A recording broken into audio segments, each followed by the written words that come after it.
Let me ask you something. When was the last time that you saw a dive watch with a gold dial, a sculpted bracelet, and a tungsten bezel, and it didn't look like a midlife crisis? If you're regular here, yes, I reviewed the 42mm version last year. This is the new 39, and this time, it actually fits. So here's the breakdown. You're looking at a 316L stainless steel case, 39mm wide, with a 45.5mm lug-to-lug.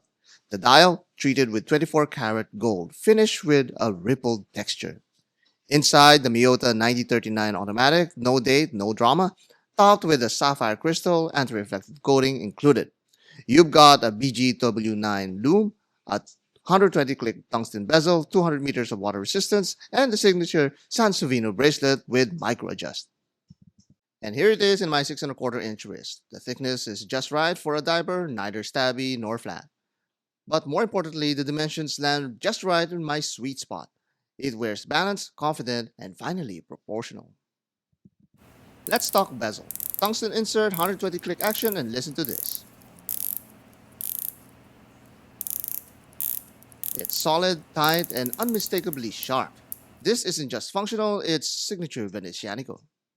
Powering this is the Miyota 9039, which I've said before might be my favorite budget movement.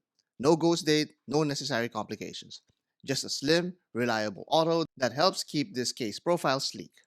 It does its job and stays out of the way. And of course, to maintain that water resistance, it has a screw down crown. Flip it over and you'll see this decorated case back. Nicely done. It's always a showcase of Venezianicos and this one is no different. But no quick release end links here, just worth noting. The clasp is compact, brushed on the sides and polished on the top. Conventional spring bar adjustment, no on-the-fly magic here, but it works. And now we toss it off for a few strap options. We've got a set of Artem straps here, unsponsored by the way, but they show just how versatile this Nereide really is, despite the whole golden dial situation. First up, the silver striped blue NATO. It's casual, sure, but not lazy.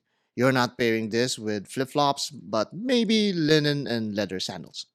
It tones down the looks while keeping things elevated, just enough to remind people that you meant to wear it. Snap it on the wrist and it fits my exact appendage. Of course, being a NATO, it adds some bulk. Not deal breaking, but you'll notice that extra fabric. It's a trade off, comfort and security for a bit of, height. Next up, the cream loopless sailcloth. This one's my choice for textured elegance. Less bling, more balance. It plays nice with gold without trying to compete. Think of it as a dial's wingman, quiet, composed, and just enough visual weight to keep things grounded. Well, that's kind of ironic, grounded and wingman. Anyway, it makes the watch feel more deliberate, less flash, more finesse. Now let's swap this with a green Artem Hydroflex strap. This is where the watch takes a turn towards nature. Rich greens playing off the gold dial like olive leaves on bronze. But here's the kicker. It's still water ready.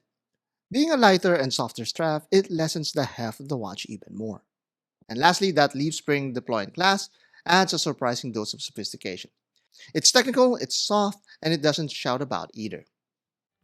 Take a closer look and you'll see what we've come to expect from the Nereide line. I know, there's as many variations of the Nereide as there is sand in the beach. But somehow, each variation, Venezianico manages to find something new to offer. But first, let's take a closer look and we'll see what we've come to expect from the Nereide line. There's a deliberate contrast between the brushed and polished surfaces, nothing thrown in just to impress.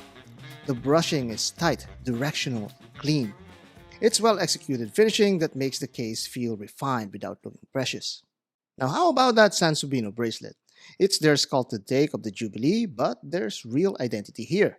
The center links handle all the flash, but because they're curved and narrow, it comes off elegant instead of loud. The articulation is fantastic, fluid, almost like a dress bracelet. And the clasp, it continues the rhythm, polished center, brushed sides, just like the links. It's also shorter than most, which helps smaller wrists like mine maintain that natural drape without awkward gaps. Flip it over and Venezianico delivers again. These aren't your usual laser etchings. They're deeply carved illustrations that actually add character. And now the part that sold me. Let's take a closer look at that dial. It's gold treated, rippled, and dramatic without being gaudy. The dial here is smaller in footprint, but oddly enough, it feels more spacious, even with those voluminous indexes. At first, I couldn't figure out why. Then it hit me. There's no chapter ring. Unlike the 42mm version, this one leaves more breathing room, letting the gold ripple finish take center stage. Add to that the lack of a date window, another intentional choice, and the whole dial feels calm, composed, and unbothered. It's all focused, no clutter, which means your eye lands exactly where Venezianico wants it to, right on the 24-carat shimmer. And lastly, the lume, the BGW9 Superluminova on the hands and indexes, it glows clean and nice. Even in the dark, legibility doesn't suffer unless you're checking the time after making eye contact with your ex across the room. In that case, nothing is clear. But also, that brings us to all of the bad stuff in this Nereide. The lume, technically, it's there, but after a solid charge, it fades quicker than it should. It's hard to even call this a dive watch because of that. Then there's the bezel. Beautiful, yes, but with the dial stealing the spotlight, the bezel ends up as background noise. Honestly, if there was a fixed bezel for this Nereide, it might feel more cohesive. But then again, I'd be deleting the very thing that makes it a Nereide. And lastly, the bracelet. No quick release spring bars, push pins instead of screws. Convenience, yeah, that's not in the vocabulary here. Now the good stuff, because yes, there's plenty of it. For all my complaints about the Sansovino bracelet, this version nails the proportions. It's narrower, more refined, and frankly, what a Jubilee style bracelet should be. I blame Rolex for that, for planting that image in our brains. Narrow equals luxury. Second, and I might be alone in this one, this is one of the best priced Nereides out there. Other exotic material models easily break the $900 mark. This one, just over 8. So somehow 24 karat gold costs less than bronze. Yes, I know it's plated, but still, there's a hint of precious metal there. That's Italian logic for you. Honestly, don't show this to Venezianico. They might fix that mistake. And third, this is my favorite Nereide to date. Why? That 39mm case. It fits my pale princess pirate wrist, but thanks to that bold dial and tungsten bezel, it still wears strong on larger wrists too. This one's a focus diver. It drops all of the unnecessary features like the date window, a chapter ring, the cronometro subacqueo di redundanza estrema. Yes, the Italians somehow do have restraint on their vocabulary. Just don't ask me to pronounce it again in Italian. For what it's worth, this is not just a gold-toned diver. It's a statement wrapped in Italian restraint. The sculpted Sansovino bracelet, the 39mm case that nails the Goldilocks fit, and that unapologetical golden dial. Altogether, they don't try to be everything. They just commit to it. Loud but not flashy, confident but not obnoxious. The Aureo knows exactly what it is, and that's why it doesn't need to prove anything.